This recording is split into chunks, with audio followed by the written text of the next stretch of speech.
Shomai guys, welcome back to the Life to the Full podcast, the podcast that helps you make the most of your time here on Earth. I'm your host, Dav Morse, and it is wonderful to be back on the airwaves. I don't feel like I have to apologise for the paucity of shows over the last month, but I will. I've had some extra commitments, extra freelancing work, and extra church commitments coming up, that have come up over the last few weeks, and I've been itching, I've been desperate to get back on the microphone. So, here it is. Whom You Marry is the second most life-changing, life-path-directing, life-altering decision you will ever make. In the latest installment of the Life to the Full podcast, I'd like to unpack that statement. So we're in the middle of a series here on the podcast looking at relational health. We've done the series about financial health, physical health, and a brilliant series on mental health. Now we're looking at relational health. I've talked about this before, and I've said these pillars in order of reverse importance. So get your finances in order, and it can have a great impact on your life. But if you don't have it together financially, and you've got your physical health, then you've got something bigger to be grateful for. Then if your physical health is poor, but your mental health is in tip-top condition, then you can get through a lot. And then even if your finances are a mess, you're bedridden, and your mental health is suffering, if you have good relationships with friends, family, a loved one, you have support network that can be life-saving. And then the final rung is your spiritual health. But that's for another day. So in this series of relational health, we've talked about your relationship with yourself and how that is of utmost importance. We've talked about friendships, how to make old friends, and the importance of having friends that sharpen you, that encourage you, that bring out the best in you. And today we are diving into marriage, the second most important decision you'll ever make. You may be thinking, or you may be by now to know what the first is. We'll come back to that at the end. So why does the decision on who you marry matter so much? Well, here's the thing about marriage. Who you marry affects every part of your life. And I mean everything. Your finances, your health, your mental health. If you make a good choice in who you marry, you can have someone who can contribute financially, who can encourage you, who can help you grow in your finances together. And if you get it wrong, you could end up paying half of what you own to somebody else. Your health, the research is actually staggering on this one. We'll get into the numbers in a minute, but married people live longer, they recover from illness faster, and they have better mental health outcomes. If you marry poorly, if you have a poor choice of spouse, then your health can suffer significantly, as can your mental health and your spiritual health. Your happiness, your career, whether you have kids or not, everything depends on whom you marry. It is a big deal. Now, before we go any further, I need to say something important. Not everyone wants to get married. Not everyone can get married. Not everyone should get married. And that's completely valid. Singleness can be a wonderful gift. It can be a wonderful gift for a season, or it can be a wonderful gift for life. If you are unmarried and not pursuing a relationship, you have time to pursue so many other things that you just can't do if you are blessed. I was going to say encumbered, but there's an element of encumbering and responsibility. There's an element of blessing with a wife or a family, a spouse, that can hold you back in certain aspects. But this episode is mostly for people who do want to marry or who are considering it, Now, if marriage isn't for you, absolutely fine. I'd love you to just listen to the end anyway and see if you agree, see if you disagree, and let me know. I want to make a case for marriage. And I want to talk to you a little bit about the research, what that actually says about marriage. There is a cultural narrative right now that marriage is just a piece of paper, doesn't really matter, you're better off staying independent, and the data tells a very different story. Let's start with happiness. A Gallup poll of 2.5 million adults found that marriage provides a fairly large and notable advantage in how people evaluate their lives. We're talking about a 30 percentage point happiness gap between married and unmarried Americans, at least. I would imagine it's not far off in the UK either, and other parts of the world. That's massive. Here's another one. Married men aged 18 to 55 are about twice as likely to be very happy compared to their unmarried peers. Twice as likely to be happier if you're married. The University of Chicago research called marriage the most important differentiator in happiness. Not your income, not your education, your marriage. Now, there is nuance here. I feel annoyed, just like Chris Williamson, about having to caveat these kinds of things. I kind of feel that these kinds of things should be obvious, but maybe needs saying once again. These findings reflect an average trend, so it's not every individual experience. And I always know that there's going to be somebody saying, well, I got married and it didn't work out, therefore marriage is terrible. Or I got married young and I'm still married and therefore marriage is wonderful. There is a certain element of individuality here. A bad marriage is worse than being single. If you're in a high conflict, unhappy marriage, then that's terrible for your health and well-being.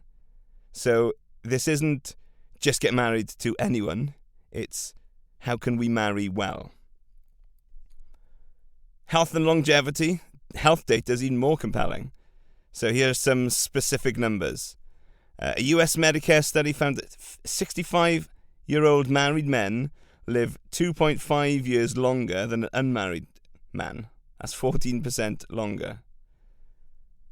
Harvard study of adult development, and this is the one that followed 724 men and their spouses and descendants for over 80 years, found that close relationships are better predictors of long and happy lives than social class, IQ, or even genes. Better than genes, that's mental. This is what the lead researcher had to say.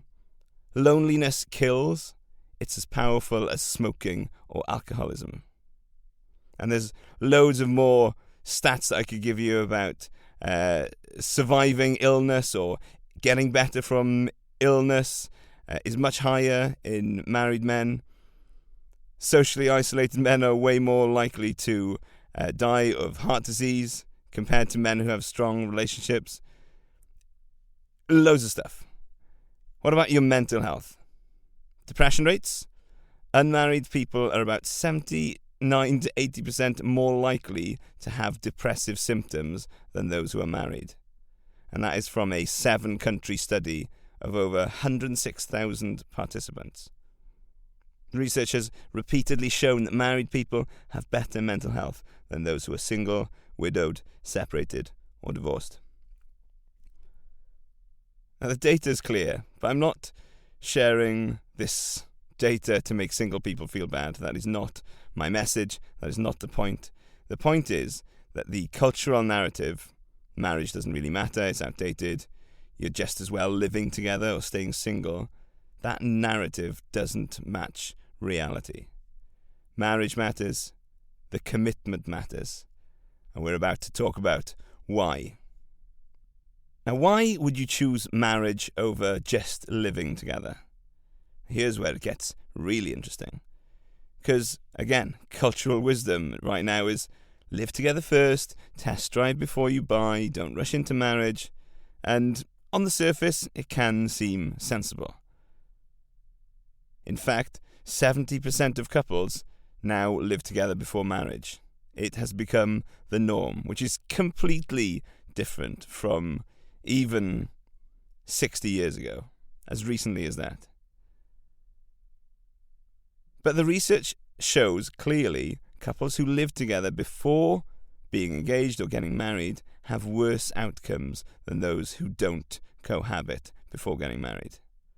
There's a 2023 study from the University of Denver that looked at over 1,600 Americans married for the first time between 2010 and 2019, and they found that 34% of marriages ended among those who lived together before being engaged, but only 23% of marriage ended among couples who waited until after engagement or marriage to move in together.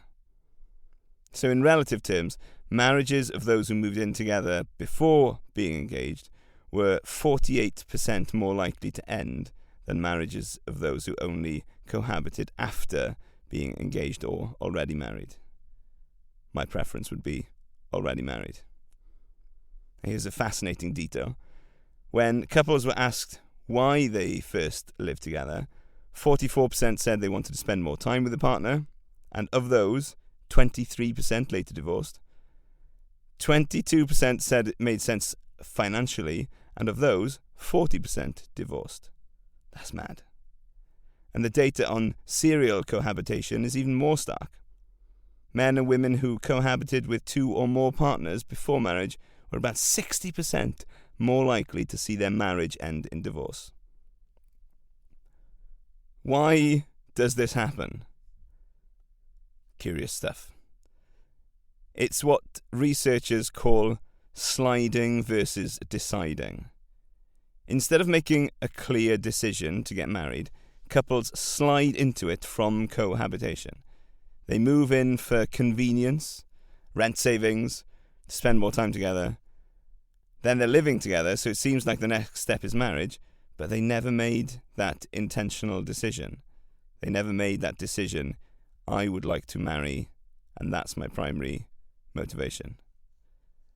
There's something called relationship inertia, where you're living together, you're sharing furniture, maybe a pet, maybe even kids. Your lives are entangled, and breaking up becomes harder, so people end up marrying someone they might not otherwise have married. Making a decision to choose one person to marry and remain with for the rest of your life is a key decision. Marriage is a public, legal, social commitment, and you're saying, for better or for worse, in front of witnesses, you can't just pack up a suitcase and leave when things get hard. And that constraint, always sounds negative, is actually protective. When you can't easily walk away, you're forced to work through problems. You have to communicate. You have to grow together. Cohabitation without marriage encourages, independence? An easy way out? This is still mine, this is still yours, but if it doesn't work, we can just split. Marriage says, we're in this together. What's mine is yours. We're building something, and we're not giving up when it gets hard. I don't want to sound preachy here. I'm just looking at the data, and the data is clear. Commitment first produces better outcomes. Now I would like to make a case for marrying young. I hope I have persuaded you that marrying is a good thing, is a net positive for society, and society would be a much better place if more people were in committed marriages who were committed to staying together and making things work, committed to the growth of the other person. But why should we get married young? I know the cultural pressure again is don't rush, focus on your career, find yourself, travel, experience life.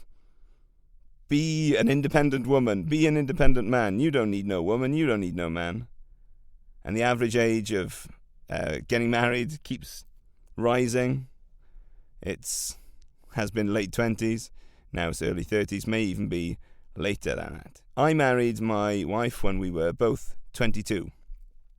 We got married 20 years ago, and I did a little celebration episode last August So why don't you go and check out some of the lessons that I've learned from 20 years of marriage. Now, she has said, I think 22 is too young to get married. And I understand where she's coming from. It can seem, well, you don't realise at the time, but looking back, you think, gosh, that is young. We had a difficult initial few years of marriage. Difficult first 2, 3, 5, 8 years of marriage, but particularly the early years. And I don't think that is purely down to being too young to get married. I think it's down to we are now being forced to face things that we didn't have to before. We could, before we got married, just ignore the parts of our lives that required us to do much introspection or much growing, because we were just on our own trajectory, on our own path. But when you get married, those things become so much clearer, and there are so many things that you need to work through, and working through together is so much better than trying to work through things yourself. I am glad we've had a longer time together. I'm glad we got married at 22.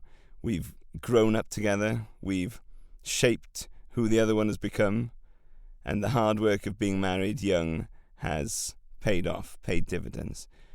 We're not the same people as we were at 22.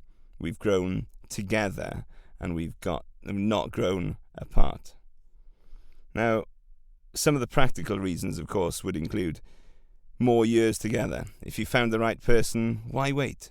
Every year you delay is a year you could be building life together. Compound interest applies to relationships. If you get married young, you've got less baggage. You're less set in your ways.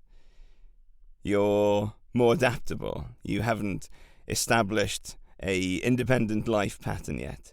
You're more flexible. You're more willing to compromise. You've had fewer past relationships to compare to. And people I have heard it said that trying to get married when you're older is like smashing two rocks together. Whereas if you get married young, it's like grafting two plants together so that they become one. I don't want this to sound too clinical, but the younger you are, the bigger the pool of potential spouses are. It seems self-evident to me that as you get older, the more and more people are getting into relationships, more and more people are getting married. So by definition, you have fewer and fewer options. So if you want the maximum choice of options, then the maximum potential of finding a suitable spouse, then you should marry young so that the pool that you're choosing from is not too small. If you want kids, you've got more time to have kids, more energy for parenting. The best time for a woman to have a child is probably, from a biological point of view, late teens, early 20s. Maybe from a practical point of view and societal point of view, we don't want to encourage necessarily teenage pregnancies, but having that younger, fitter body is an advantage. I'm not saying, of course, you can't have kids in your 30s or 40s, but biologically speaking, you're better off having kids younger. It might not matter to everyone. It might not be something that is within your control. So I appreciate that. But if it is something that you're considering, it is worth considering sooner rather than later. This is the one that I think that people miss, is when you get married young, you can work on something that bonds you together. Doing difficult things is what bonds people together. Doing difficult things together brings people together. And when you're both working on your marriage, when you're both encouraging each other, when you're both trying to bring out the best in the other, that bonds you. And it's so much easier when you're younger. Marriage is a difficult thing at times for many people. I do know of some married couples who claim to say that marriage is easy, but for the most part, marriage is a hard thing that you work on together, and that bonds you. And starting young means more time to build that bond.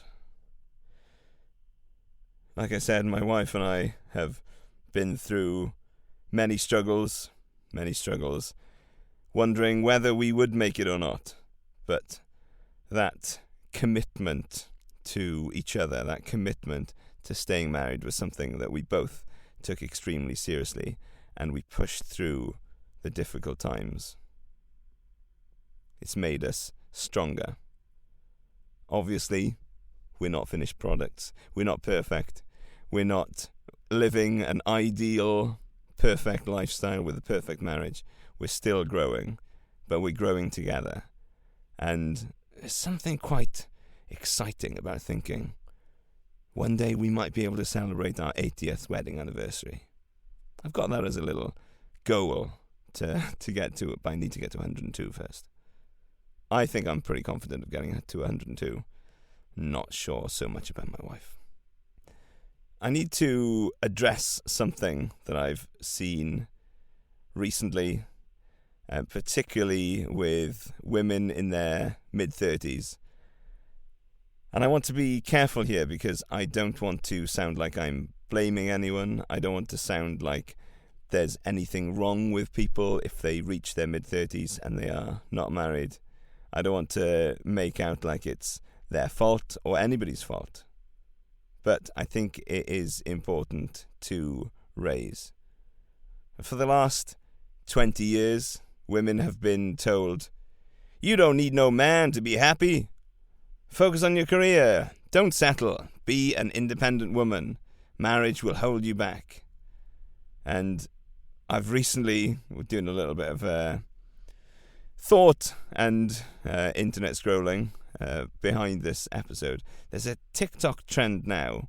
I'm not on TikTok. I don't know what's going on there, but there is a trend there where people are saying things like having a boyfriend typically takes a hit on a woman's aura, or people don't want to post their boyfriends on social media because it doesn't affirm womanhood anymore, or having a boyfriend is cringe, or whatever it might be. It's more of a flex to pronounce yourself as single. Now, I have no idea who this girl Alex Cooper is, but I heard Chris Williamson on his podcast talking about Alice Cooper and how she runs a podcast called Call Her Daddy, and she built an audience based on hookup culture advice. So casual relationships, independence, no commitment. But recently she has announced that she is getting married, or she has got married, and she is pivoting to pro-marriage content. Now, you could say that she is just trend-setting. You could say that this is a social media savvy woman who's thinking, I need to pivot here because people aren't being satisfied by this relationship advice that I've been giving out. Or maybe it's that she's experiencing the emptiness, or recognizing the emptiness of that former lifestyle, and that in fact building a lifestyle with a man that you love and raising children is a wonderful life choice. I've seen in real life women who lapped up the independent woman message. They focused on their careers or travels or experiences, and now they're in their mid-30s and they are sad and lonely and wish they were married, and many of them don't think that they ever will be married because they've bought into this societal message that has been so prevalent in the last 15, 20 years. I'm not blaming them. They believed what the culture told them. They believed this was the path to happiness, but it hasn't delivered. And now it's harder to find a partner in your 30s than it was in your 20s. Smaller pool, everyone's more established. This is a sad thing to hear. This is a sad thing to observe. The grief is real. The loneliness epidemic is hitting women hard, and the independent woman narrative didn't deliver what it promised. I want to say clearly, I'm not saying career is bad. I'm not saying women should rush into bad marriages. Certainly not. I've already said that being in a bad marriage is worse than not being in a marriage. I'm not saying that independence is wrong. I do believe in a certain level of interdependence, though. The pendulum has swung too far. Marriage is a good thing. Partnership is a good thing. It's okay to want it, and it's okay to prioritize it. And it's okay to say, I want to build a life with someone, without being told you're needy or dependent.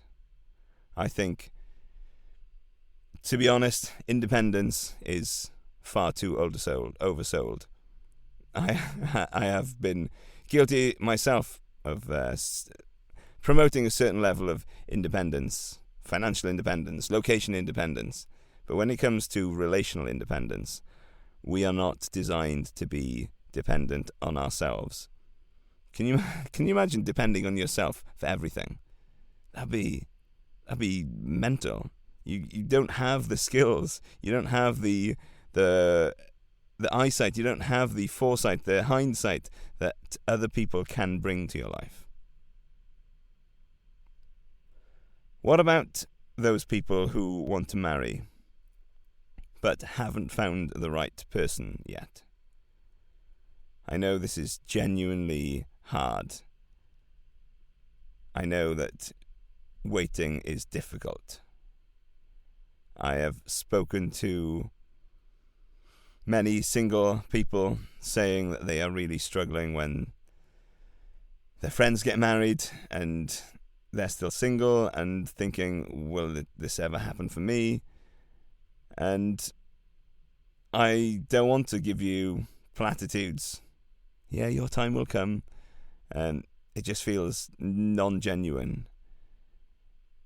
So I want to see if I can give some helpful advice for someone who wants to marry but hasn't found the right person yet. Number one thing is become someone who would make a good spouse. I want to be careful with my language here. I'm not saying you need to be spouse-worthy to deserve marriage. You have an inherent worth. You don't need to earn the right to be loved. You are valuable as a person, whether you are single or married. You are valued as a person, whatever your thoughts on this topic. But there is certainly a value in preparation, working on yourself, becoming a kind of person who is ready for marriage, who is a good spouse material. So are you working on your character? Are you growing? Are you financially responsible? Are you emotionally healthy? Are you dealing with your issues? I have heard some people say that I'm going to wait before I get married to deal with all my issues. Friend, you'll never deal with all your issues. And even when you do and you get married, they won't have dealt with all of theirs. So you'll have all of that to deal with as well. So you're far better not prioritizing dealing with everything, make sure all your eggs are in a row. I know I said eggs in a row. It's one of my favorite things to do, mix metaphors. You don't have to make sure that everything is in place before you get married. There is a certain element of faith and trust and not knowing in getting married. So here's a principle. Be the person you would like to marry. If you want to marry someone kind, be kind. If you want someone generous, be generous. If you want someone with spiritual maturity, pursue spiritual maturity. What makes for a good spouse? Someone who's willing to grow, somebody who's not perfect but growing, someone who takes responsibility instead of blaming others, someone who can communicate well, have hard conversations, someone who's emotionally stable, dealing with their stuff, someone who's financially responsible, someone who shares your core values, someone who brings out the best in you.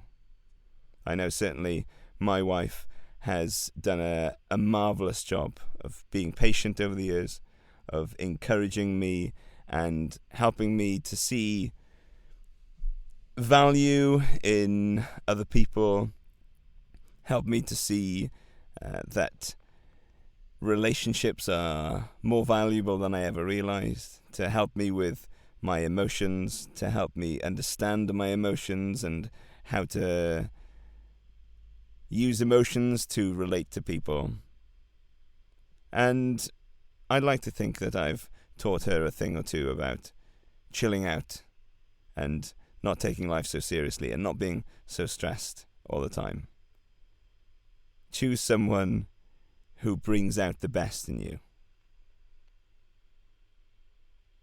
So once you've become the kind of person, or once you are on the path to becoming the person that you would like to marry, then you have to make it a priority to seek a spouse.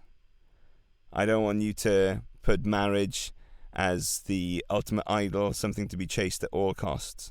But although some people do slip into marriage, it is far more likely that you'll be married if you decide, this is a goal I have, this is what I'm going to do, this is my plan. I've got to be honest with you, I don't know much about dating in the mid-2020s. Like I said, we got married before the iPhone was invented. That's pretty crazy, isn't it? And so people didn't have camera phones at our wedding. People didn't have the ability to take videos so easily. And the dating scene has changed. I understand from some of my friends that dating apps are a horrendous cesspit of awfulness. So I am out of my depth when it comes to giving you advice on the modern dating scene, but there are some principles that are still valuable. It's a good idea to meet people in communities where you are already active. Maybe you are part of a church. Maybe you are part of a sports club or a book club or an environmental club where you campaign for the environment. You're more likely to meet high-quality people in high-quality environments. So put yourself in more high-quality environments. Be intentional. Don't just wait for it to happen. Put yourself in situations where you could meet people. Now, this is a bit wild. Let trusted friends know that you're looking. They might know somebody. This idea of going on blind dates with somebody who your friend thinks is suitable can sound pretty horrendous, but there is certain value in having your friends who love you and know you say, yes, I have another friend that would really value your relationship. There's something in that is worth exploring. But this is also a point of tension. You can't force this. You can prepare yourself, you can be intentional, you can put yourself in the right positions, but ultimately you can't manufacture the right person appearing. There's a balance between active pursuit and patient trust. How to choose well? Okay, let's say you meet someone. How do you know if they're right for you? What should you look for in a spouse? I've already made some allusion to this, but let me make this really clear. Character is the most important thing to look for in a marriage partner. It's not looks, it's not chemistry, I hate that word. It's not how well they fit your ideal, it's character. Why? Because looks fade. There will be times where you don't want to be married. There will be times where you've argued with your spouse and thought, oh, I just want to get out. But having a character, being a person of integrity, that's what you want to spend the next 40, 50, 60 years with. Character will carry you through hard times. When you're dealing with sick kids at 3 a.m, or when someone loses a job, or when money's tight, you're exhausted and frustrated, that's when being of noble character is important. Is the person that you're interested in kind when they're stressed? Honest when they're inconvenienced by it? Take responsibility? Or do they always blame others? Do they sneakily lie if they think and get away with it? Do they keep their word? Do they not apologize? Do they serve other people, or do they only serve themselves? That's what matters. And that's what you're building your marriage on. I'm not saying that other things don't matter. I'm not saying that physical attractiveness doesn't do anything, although it is clearly more important for men. Physical attraction matters. You should be attracted to your spouse. It is a thing. When I first saw my wife, she wasn't my wife at the time. She was just this young student, and I was a young student as well, who had come to get a cup of coffee. I was serving teas and coffees at church, and I thought, this is the most beautiful woman I've ever seen. I was actually going out with somebody else at the time, which was already on the slide, so that wasn't really a factor. But I saw my wife walk in and thought, this girl is amazing. I need to get to know her. I don't know if I thought I'm going to marry her right then, but I was attracted to her. And what made me want to marry her was her character, her kindness, her integrity, her sense of adventure, her faith, her strength, her way of bringing out the best in me. That's what I was interested in most. Talking about bringing out the best in you, do you like who you are when you're with them? Do they inspire you to be better? Do they challenge you in good ways? Do they encourage your growth? Another important factor is shared values. This is huge. You can't build a life. Can't? You can't. You can't build a life with someone who wants fundamentally different things. For me, faith is a non-negotiable. Marrying someone who doesn't believe in Jesus would be incredibly difficult. We wouldn't be able to share all the same experiences that we do currently share. Your faith shapes everything. How you raise your kids, how you spend money, how you spend time, how you see the world, how you interact with people, how you love people. Marrying someone with different core beliefs is a recipe for lifelong tension. What are your non-negotiables? Kids or no kids? Where to live? Money values? Family priorities? Faith? Those are the questions you can start to ask yourself. And, without being too weird, ask potential spouses. Shared interests like hobbies are wonderful. They're great. It's not required. Values matter more than interests. But one thing that is worth doing is developing shared interests together over time. What red flags should you avoid? Well, apart from the fact that I hate the term red flags, because I think that too many people make too many things red flags. It's a red flag. The way that he mopped up the ketchup with his napkin. Nonsense. It's silly. Too many people make too big a deal out of too many small things. They really don't matter, and they shouldn't matter. Character matters. Preferences like that, not so much. too many people reject good partners over small, silly things. Having said that, if they are not willing to grow, not willing to work on themselves, if they're defensive, blaming, stuck, that's a potential red flag for me. If they're not willing to grow now, then getting married won't change them. Dishonesty. If they lie about small things, they lie about big things. Integrity is so important. Trust is the foundation for marriage.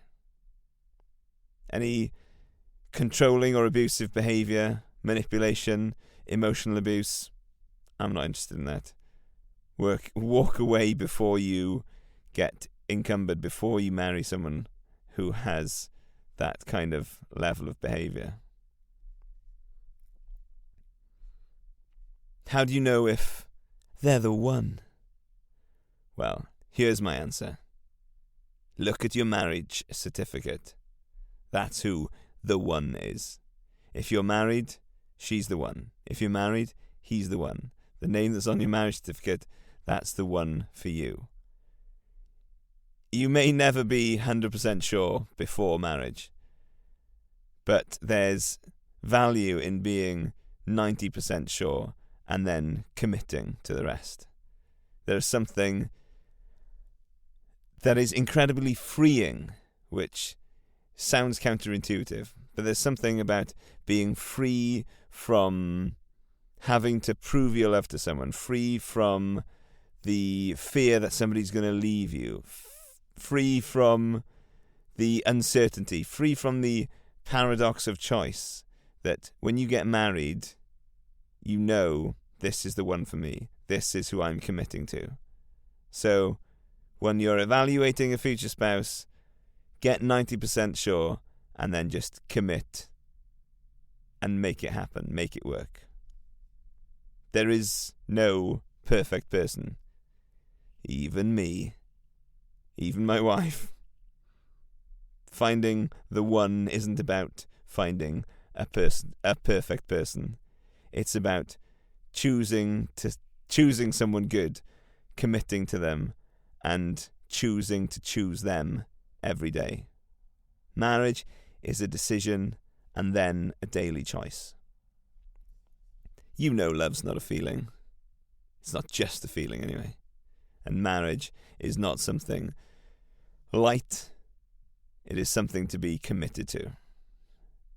So if you meet someone who has shared values, who is worthy of respect, is attractive, you enjoy spending time together, you can communicate through conflict, you're willing to grow together, that's what you need. You don't need, he gives me the lovely, beautiful feeling in the bottom of my heart. That is great. That is wonderful. But that will not last. I think science will tell us that kind of feeling of feeling in love, where you're so infatuated with the other person and it's so beautiful and they can't do anything wrong, that feeling lasts for roughly about 2 years, which is, ironically, roughly about the time that it takes to decide to get married on average.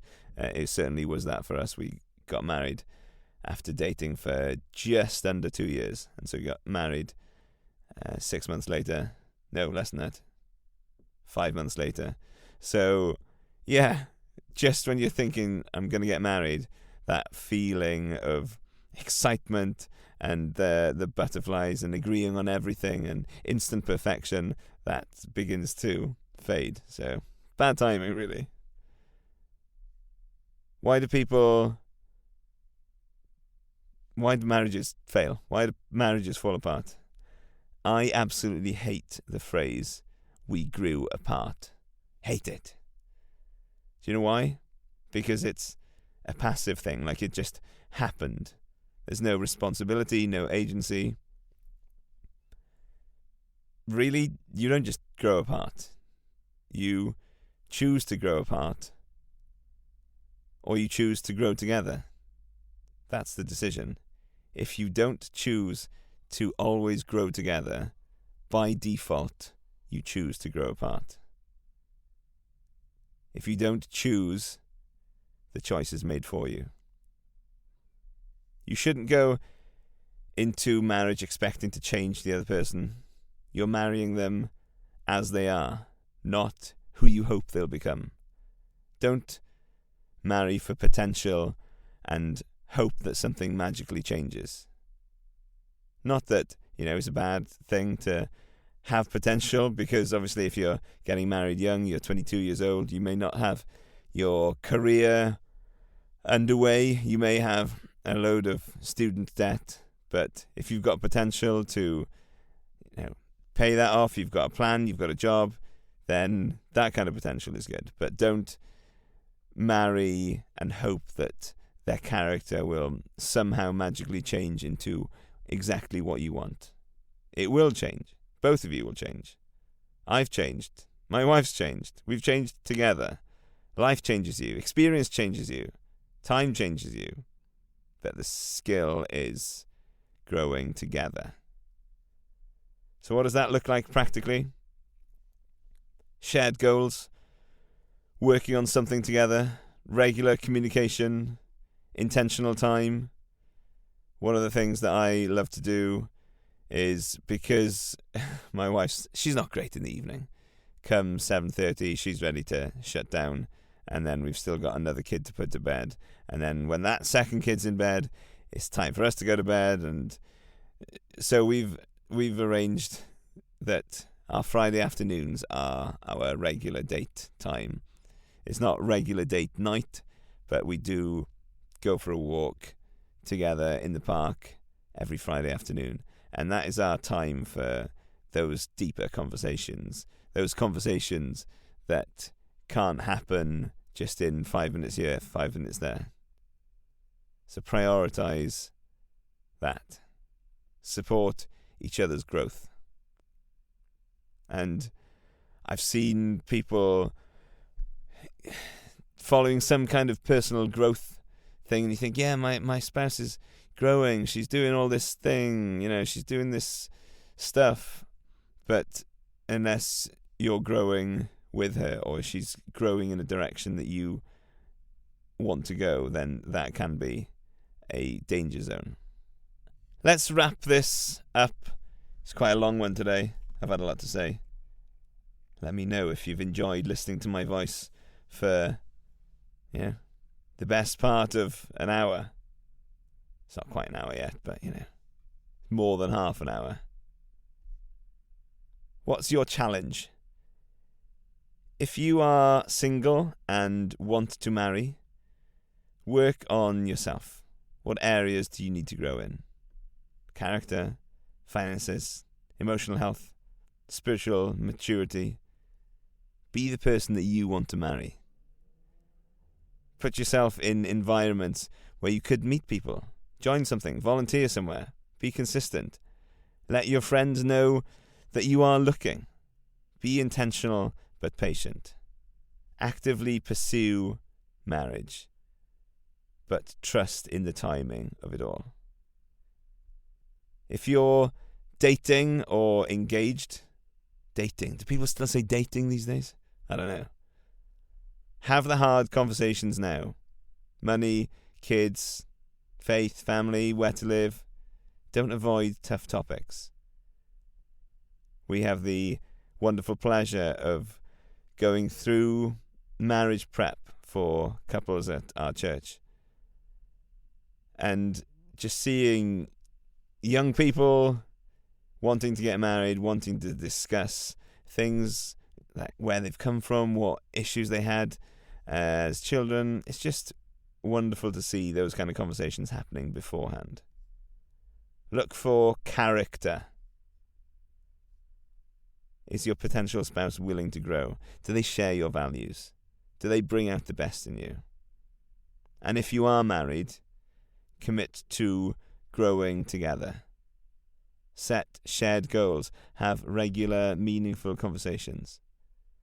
Choose to grow together, not apart.